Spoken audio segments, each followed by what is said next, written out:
Hi, friend. For some reason, every time the end of the year rolls around, my kitchen starts feeling like a disaster zone in need of rescue. Maybe it's because it's been carrying the weight of everything all year, mismatched Tupperware, just in case gadgets, freebie mugs, and that blender I swear I'll use again. Someday. I don't know about your kitchen, but mine has this magical ability to clutter itself overnight.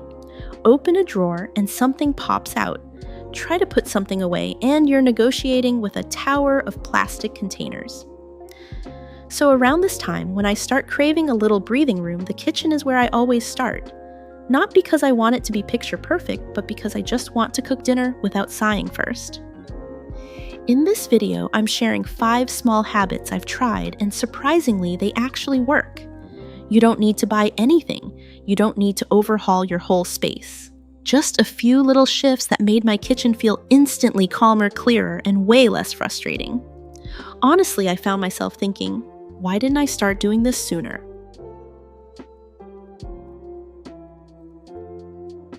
Let's start with something simple that used to drive me absolutely crazy: Tupperware avalanches.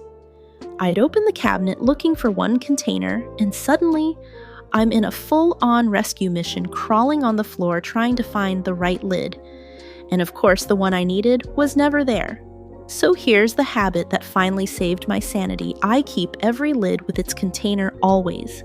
Either I snap it on right after washing, or I store all the lids standing up in one dedicated bin like files in a drawer. No more mystery lids, no more 10-minute scavenger hunts. If a container doesn't have a lid, or the lid doesn't fit anything, I own it's out, gone, bye. And I know some people say it saves space to separate them, especially if your cabinets are tiny. That's totally valid, but for me, not having to hunt for a lid while I'm cooking dinner with one hand is worth more than a few extra inches of shelf space. This one shift made my kitchen feel instantly more organized and way less annoying. By the way, tomorrow I'm posting a quick 1-minute habits for a tidier home video. If you like tiny changes that make a big difference, you won't want to miss it.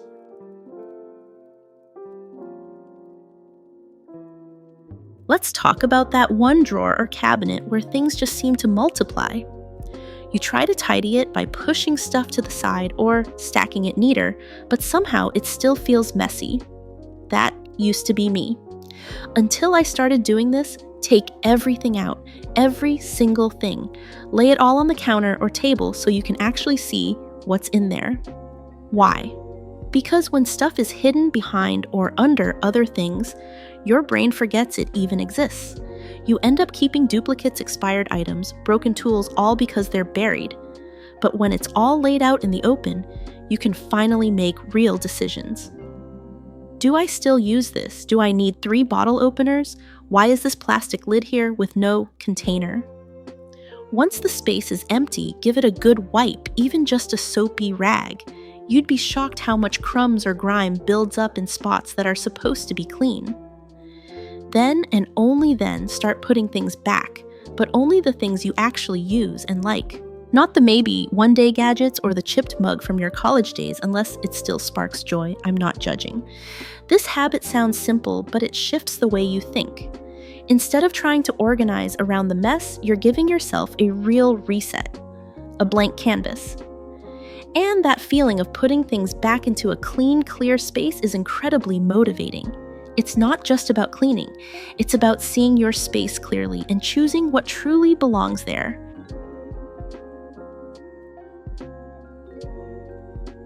Next up, a lot of people, myself included, have looked at an overflowing drawer or cabinet and thought, I just need more space. But here's the hard truth I had to learn: if you've decluttered, cleaned, and organized, and things still don't fit. The issue isn't your space, it's that you're still holding on to too much. I used to rearrange, buy more bins, stack things differently, thinking maybe I could force it all to work. But it always ended the same way, a mess that came back within days. Now I follow one simple rule: don't add more storage, reduce what you're storing. Here's what I do step by step. I try putting everything back in place after cleaning and decluttering. If there's still stuff left over, I don't shove it in. I set it aside. Then I take a closer look. Is this a duplicate? Do I actually use it? Am I keeping this just because I feel bad throwing it out? Your drawers and cabinets are not supposed to stretch to fit your stuff. Your stuff needs to shrink to fit your space. That mindset changed everything for me. Let the size of your storage guide your decisions. Not guilt, not what if, and definitely not the urge to keep adding more bins. When something doesn't fit easily, it's a sign to let go, not to stuff more in.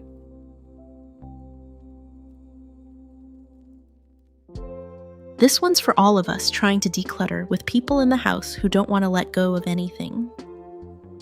Maybe it's your partner, maybe your kids, maybe both. You're finally motivated to clear things out, and suddenly you're holding an old lunchbox in your hand while someone says, "Wait, I still like that." "So here's a little trick I use and it works surprisingly well," I say. "Don't worry, I'm not throwing it away. I'm just setting it aside for now." Then I put it in a bag or a box, label it if I need to, and tuck it somewhere out of sight. I'll say, if you still want it in a week, we can go back and get it. Most of the time, no one even remembers what was in there. What this does is lower the resistance. It doesn't feel like a big loss. It gives your family, and maybe even yourself, a little emotional buffer. And over time, it helps everyone get more comfortable with the idea of letting things go. And honestly, sometimes I need this strategy too. I'll set something aside just in case, and if I haven't missed it after a week, that's my answer. Decluttering isn't just physical, it's emotional, and sometimes the soft approach works best.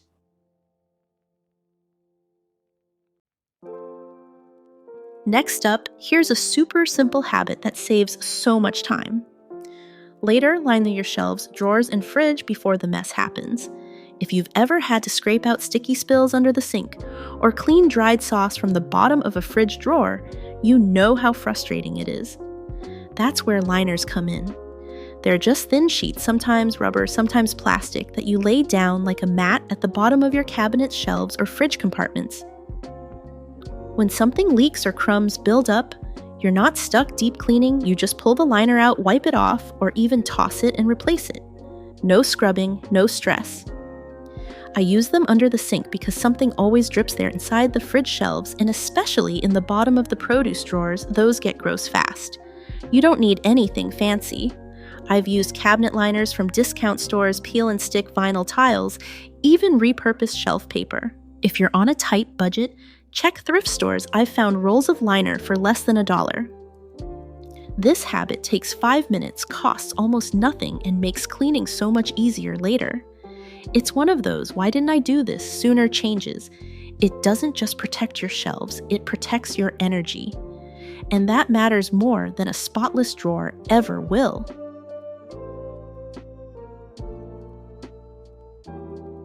Let's talk about dish towels. There was a time when my kitchen had towels everywhere.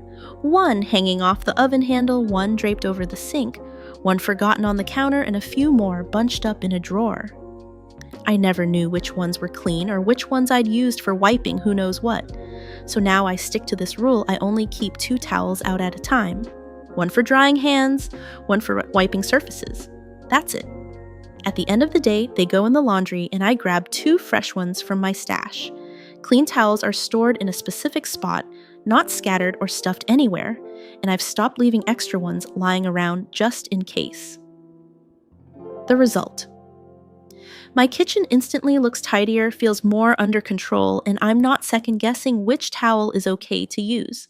Fewer towels equals less laundry equals less visual chaos.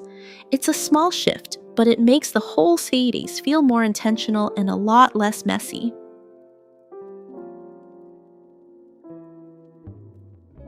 Next up, let's talk about something that made my kitchen feel way more functional with barely any effort: hanging my most used tools. And I don't mean anything fancy. I literally bought a pack of sticky wall hooks, the kind you can find at any dollar store, and stuck them on the side of a cabinet, the wall near the stove, or even the inside of a cabinet door.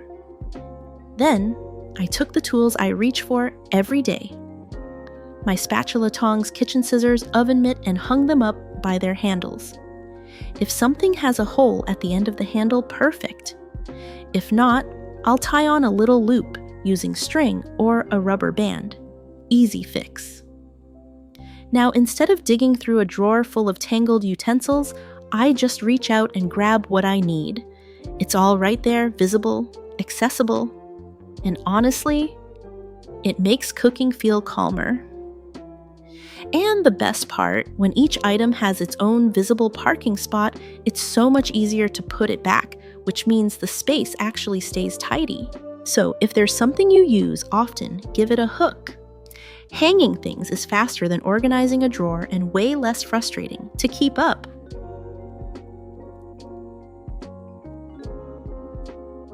Next up, here's a super simple habit that makes a huge difference in how I manage pantry and fridge items, writing down the date I opened something right on the package. Let me explain exactly how I do this. Let's say I open a new jar of peanut butter, a spice container, or a bag of lentils. Before I put it back on the shelf, I grab a Sharpie or masking tape plus pen, and I write something like Open Nov 26. I usually write it right on the lid, the side of the jar, or on a piece of tape if the surface isn't writable.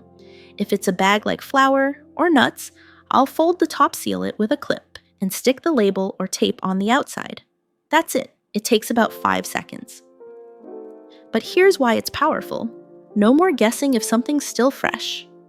I can use older items first instead of opening new ones. I waste less food because I remember what I've already opened. And when I clean out the pantry or fridge, it's way easier to know what to toss.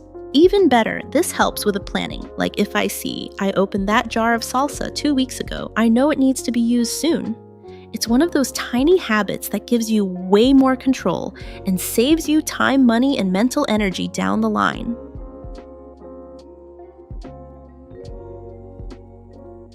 Finally, if you want to end the year feeling more in control and step into the new year without dragging clutter behind you, here's a small but powerful habit. Clean up right after you eat. Don't leave it for later. I know it's tempting. You're tired, the meal's done, and it's so easy to walk away and think I'll deal with it in the morning. But the truth is, waking up to a messy kitchen is one of the fastest ways to feel behind before the day even starts. Instead, try this. After dinner, take just 2 to 3 minutes to reset your space. Stack dishes in the sink or load the dishwasher. Wipe down the stovetop or counter if it's greasy. Don't leave pots to soak until tomorrow. We both know that turns into next week.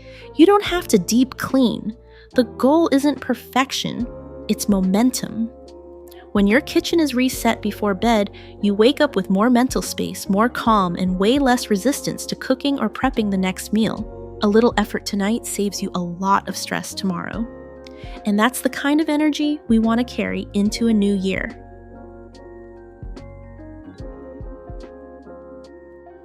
Next, ever feel like you're zigzagging across your kitchen just to make a basic meal, grabbing the knife from one drawer, oil from another, and then back across the room to find a mixing bowl? That used to be me, constantly moving, constantly annoyed. I used to think the problem was a small kitchen. But the real issue, I hadn't grouped things by function. Now I think of my kitchen in small work zones. Nothing fancy, just little areas built around what I actually do. A coffee zone with mugs, sugar spoons, and the machine. A cooking zone with oils, spatula, salt, and pepper. A prep zone with cutting boards, knives, containers. It doesn't need new shelves or a label maker, just a little reshuffling. I grouped items based on how I use them, not where they used to live. The result. Everything feels smoother. Cooking doesn't feel like a scavenger hunt. And when it's time to tidy up, I'm not overwhelmed. I can just reset one small area at a time.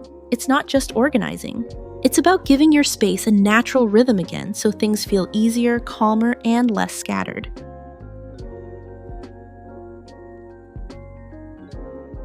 There's always that one appliance or gadget you're not sure about. You don't use it, but you might. The blender for smoothies you haven't made in months. The waffle iron from last Christmas.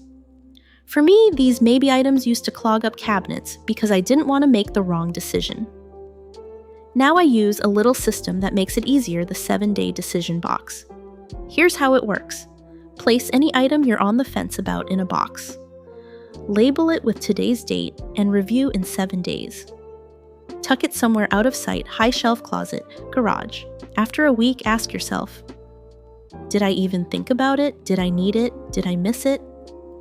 More often than not, I completely forget what's inside, and that tells me all I need to know. This creates emotional distance so the decision doesn't feel rushed or harsh. It gives you space to let go with clarity, not guilt.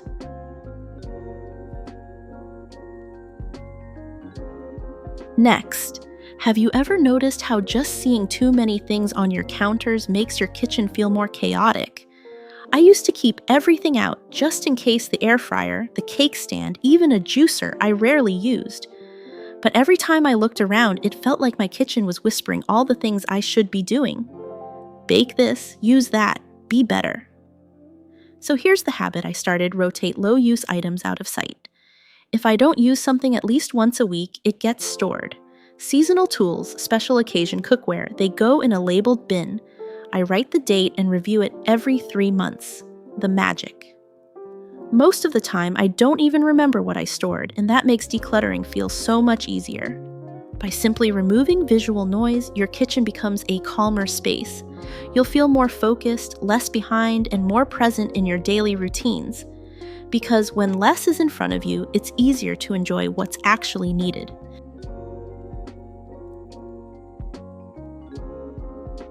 Let's talk about something that doesn't get much attention but causes so much behind-the-scenes stress-clogged kitchen drains.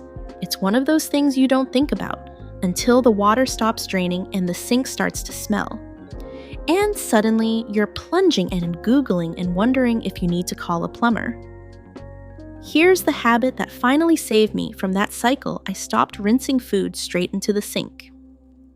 Now, before I wash a plate, I scrape everything, even the tiny bits, straight into the trash or compost bin. I keep a bowl or container nearby during cooking and cleaning just for scraps. Eggshells, crumbs, oily bits, even rice, which can swell and cause blockages. It all goes there, not down the drain. Because here's the truth: dishwashers don't want to handle food. Drains aren't built for grease or grains, and it's just a little bit adds up fast. This one small habit protects your pipes, saves you time, and honestly makes the whole kitchen feel cleaner. No more gunky sink, no more mystery smells, and no more stress about why is the water not going down. It's not glamorous. But it's one of those behind-the-scenes shifts that makes your kitchen work better and helps your mind feel lighter too.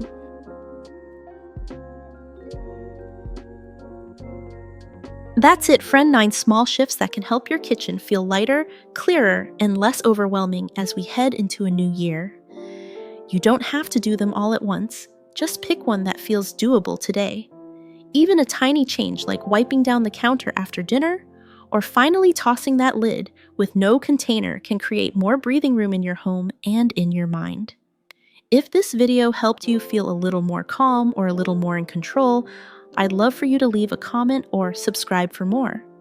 And if you want a quick habit to start right now, check out my next video. It's packed with 1-minute resets that make everyday life feel so much easier.